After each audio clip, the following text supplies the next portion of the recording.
Who carved the Indian god rock? Have you ever seen a rock so strange, so detailed, that it makes you stop and ask a simple question that has no simple answer?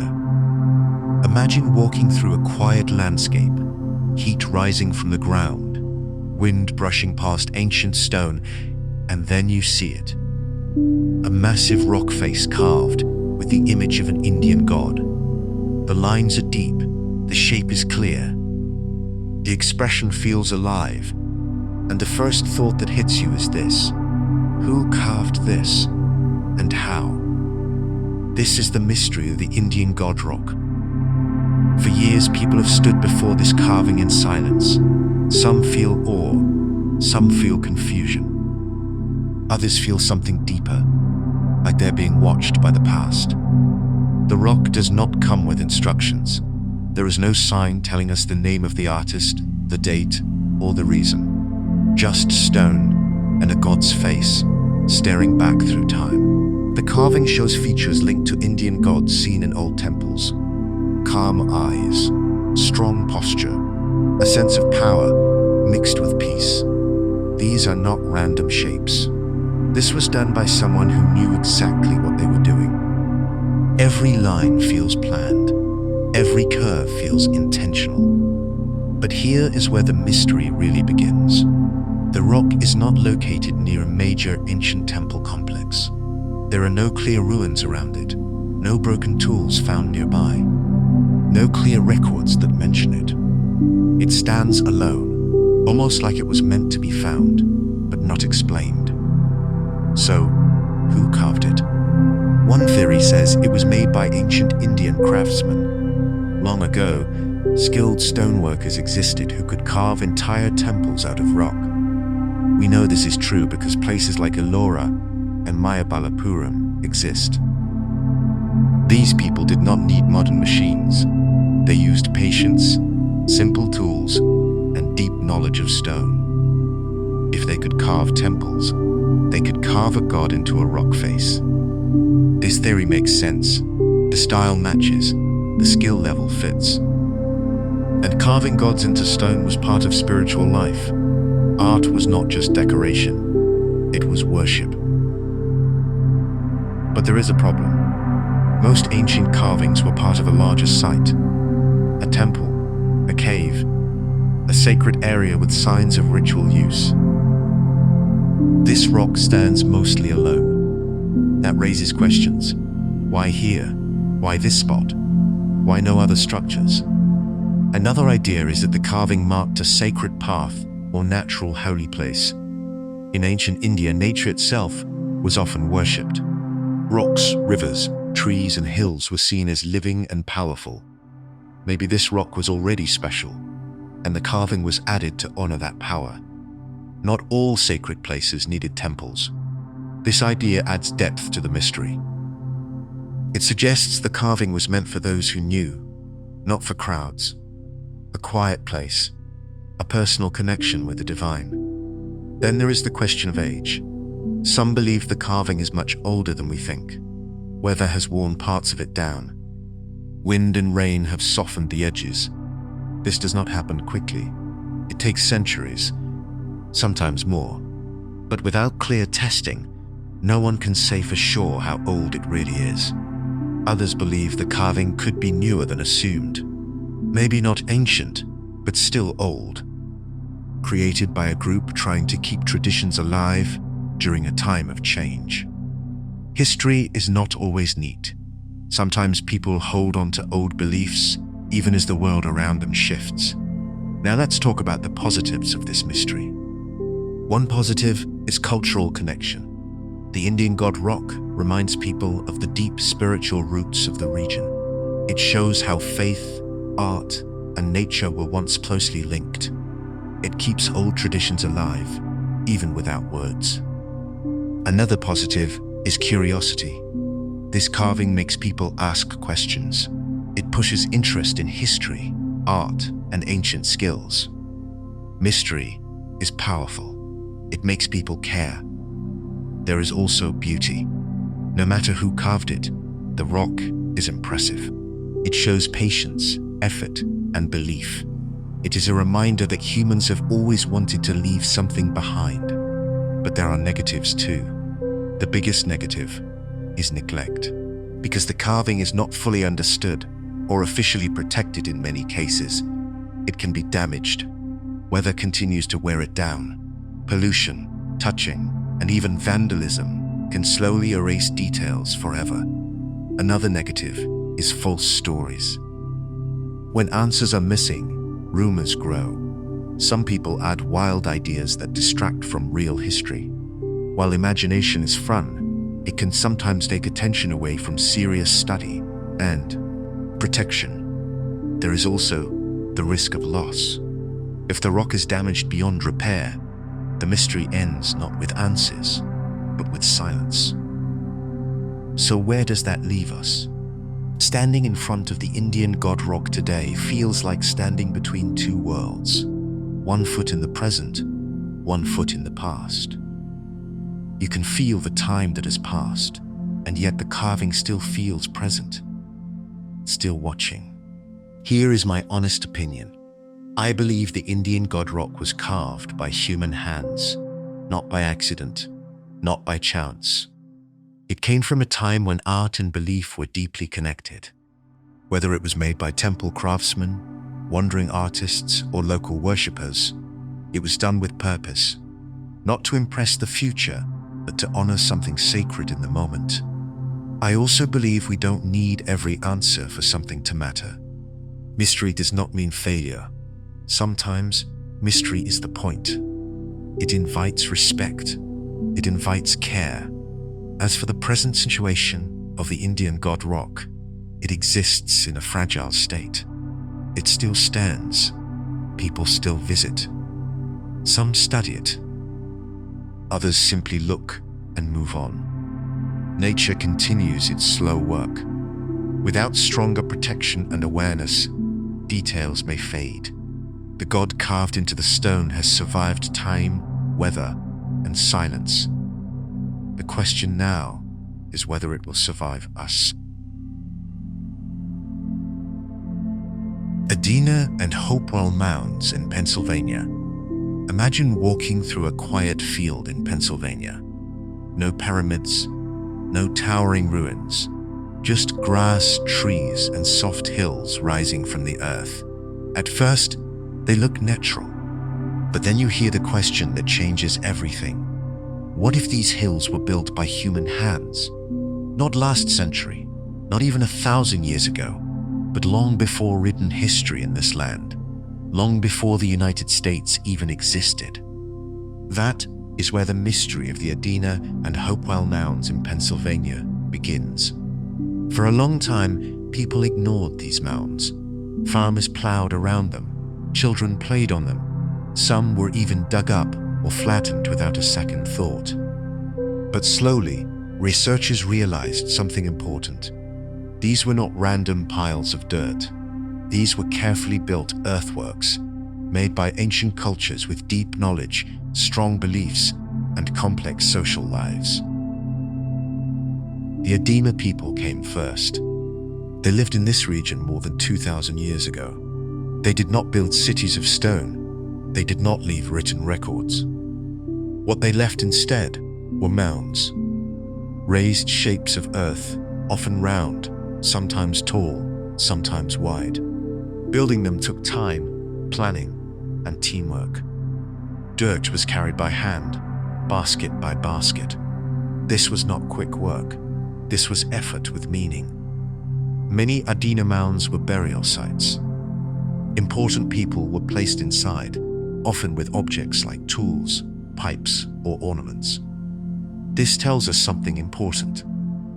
These people believed in honor, status, and maybe even life after death. You don't build something this large for someone you don't respect. But the mounds were not just graves. Some were likely places for ceremony, places where people gathered, where stories were told, where the living connected with the dead. The shape and placement of the mounds mattered. They were often placed on high ground or near rivers. Location was not random. It was chosen. Then, over time, the Hopewell culture appeared. The Hopewell were not a single tribe. They were more like a network of connected groups spread across a wide area. What makes them truly interesting is how far their influence reached. Objects found in Hopewell mounds in Pennsylvania came from places hundreds, even thousands of miles away. Copper from the Great Lakes, shells from the Gulf Coast, stones from distant mountains. This means trade, communication, connection. The Hopewell mounds were often larger and more complex than the Adena ones. Some were shaped into long forms, others were part of bigger earthwork designs. These were not simple burial piles. These were planned spaces, sacred landscapes. Inside Hopewell mounds, archaeologists found beautiful items, carefully shaped tools, carved pipes, decorative objects. These were not everyday items. They were special, made for ceremony, not survival. And yet, just like the Adena, the Hopewell left no written explanation. So the big mystery remains, keen, Kane. These mounds, and why did they stop? One idea is belief. These cultures may have seen the earth itself as sacred. Building mounds could have been a way to shape the land in honor of spirits, ancestors, or the universe. The act of building may have been just as important as the final shape. Another idea is social order. Mounds show organization, leaders, shared goals. They show that people could come together for something larger than daily life. The mounds may have helped keep communities united. As for why the mound building stopped, no one knows for sure. It does not appear to be a violent end. There are no clear signs of war or destruction. Instead, it seems like a slow change. Beliefs may have shifted. Trade networks may have weakened. People adapted to new ways of living. The cultures did not vanish. They changed. Now let's talk about the positives of the Adena and Hopewell mounds in Pennsylvania. But finally, one major positive is what they teach us about early North American history. For a long time, people believed ancient societies here were simple. These mounds prove that idea wrong. They show planning, art, trade, and belief systems that were deep and meaningful. Another positive is connection. These sites remind modern Native American communities of their deep roots. Even if direct links are complex, the mounds stand as proof that this land was lived on, shaped, and respected long before modern borders. The mounds also offer peaceful learning spaces. Unlike loud museums, these places are quiet. You stand on the earth and feel history under your feet. That experience stays with people. But there are also strong negatives. One of the biggest negatives is damage. Many mounds were destroyed before people understood their value. Farming flattened them. Roads cut through them. Entire sites were lost forever. What we see today is only a small part of what once existed. Another negative is misunderstanding. For years, false stories were told. Some claimed the mounds were built by lost races or outsiders. These stories took credit away from the real builders. The Adena and Hopewell people were real. They were skilled. They deserve recognition. There is also neglect. Some mounds sit on private land with little protection.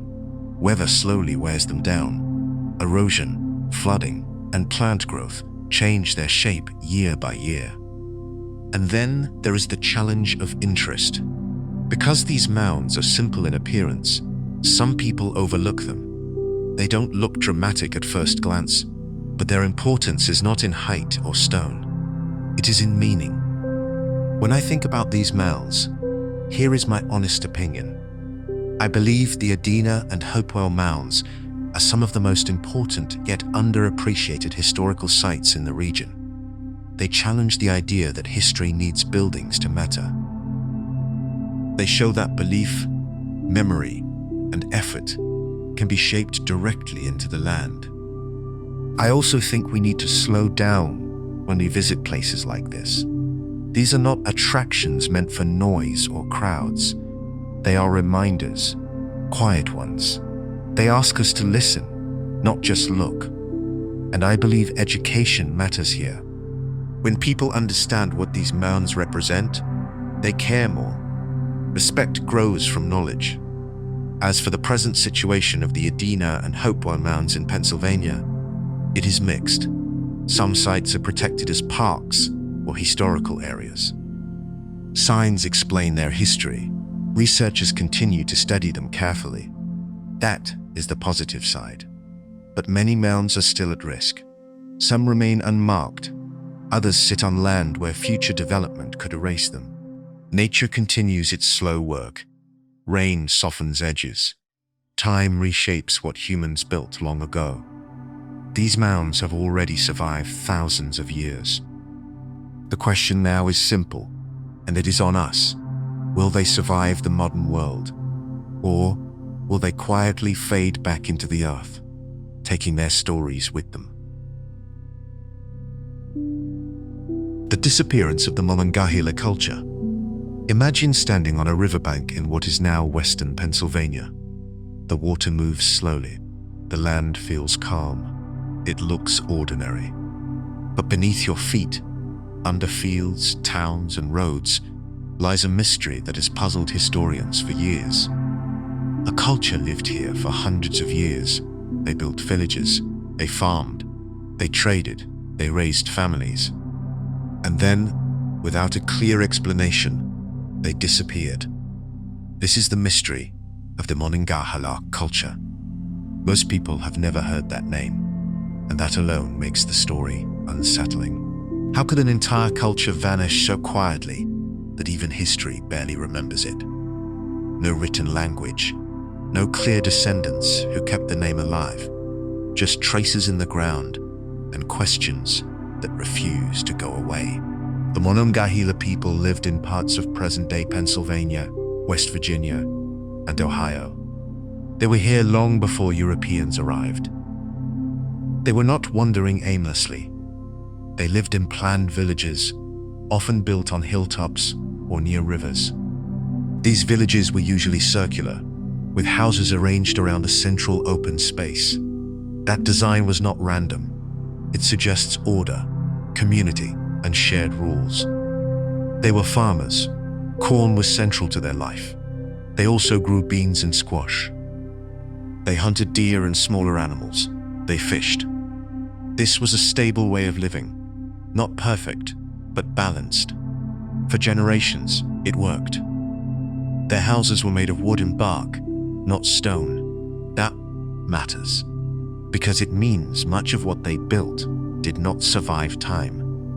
When a wooden house falls, the earth slowly takes it back. After centuries, little remains. This makes the Monongahela harder to study than stone-building cultures. But archaeologists did find things. They found pottery with distinct patterns. They found tools. They found village outlines burned into the soil. And they found burial sites. These clues tell us the Monongahela had their own identity. They were not just copies of nearby cultures. They had traditions, beliefs, a way of life that was theirs. Then, around the early 1600s, something strange happens.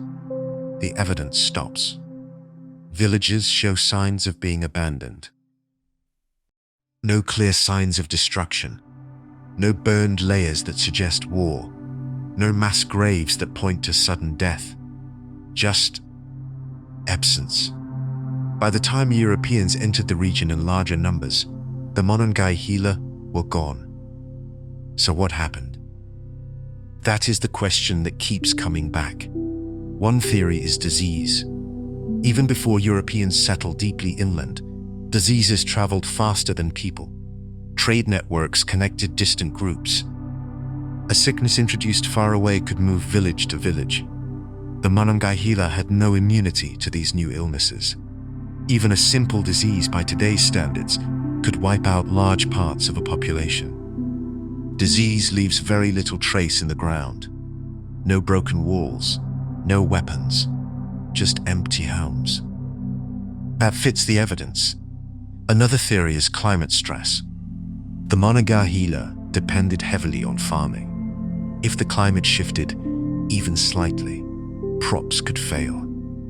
Short growing seasons, colder temperatures, or long droughts would have pushed communities to the edge. Food shortages don't always cause sudden collapse. Sometimes they cause slow movement. People leave in search of better land. There is evidence that the climate did change during the late period of Monongahela life. Shorter warm seasons would have made farming harder. Over time, staying may have become impossible. There is also the idea of conflict. Nearby cultures were also changing. Competition for land, resources, or trade routes could have increased pressure. Even if there was no large war, constant tension can break communities apart. People may have chosen to leave rather than fight. But again, there are no strong signs of large-scale violence. That suggests if conflict played a role, it was part of a larger mix, not the only cause. Another possibility is migration and merging. The Monongahela may not have vanished at all. They may have joined other groups. Cultures change names, traditions blend. Over time, the Monongahela identity could have faded as people became part of larger communities elsewhere. History often treats disappearance as death, but sometimes it is transformation. Now, let's talk about the positives of what we know. One positive is what the Monongahela culture tells us about early life in this region. They show that people here were not as me, isolated or primitive. They understood farming, planning, and community life. Their villages were carefully designed. That takes shared knowledge and cooperation. Another positive is how much we can still learn. New methods allow researchers to study soil, plant remains, and settlement patterns in ways not possible before. Each discovery adds another small piece to the puzzle. The Monongahela also remind us that history is not only about famous empires. Quiet cultures matter too. Their lives were just as real, just as complex. But there are serious negatives. The biggest negative is loss. Because the Monongahela left no written records, their voice is missing. We see them only through remains. We can guess that we cannot ask them directly. That creates gaps that may never be filled. Another negative is destruction of sites. Farming, construction, and development have damaged or erased many Monongahela villages. Some were destroyed before anyone knew what they were. Once a site is gone, its story is gone too. There is also the problem of attention. Because the Monongahela are not widely known, their history is often overlooked. Funding, protection, and public interest tend to focus on more famous cultures. Quiet disappearances are easier to ignore.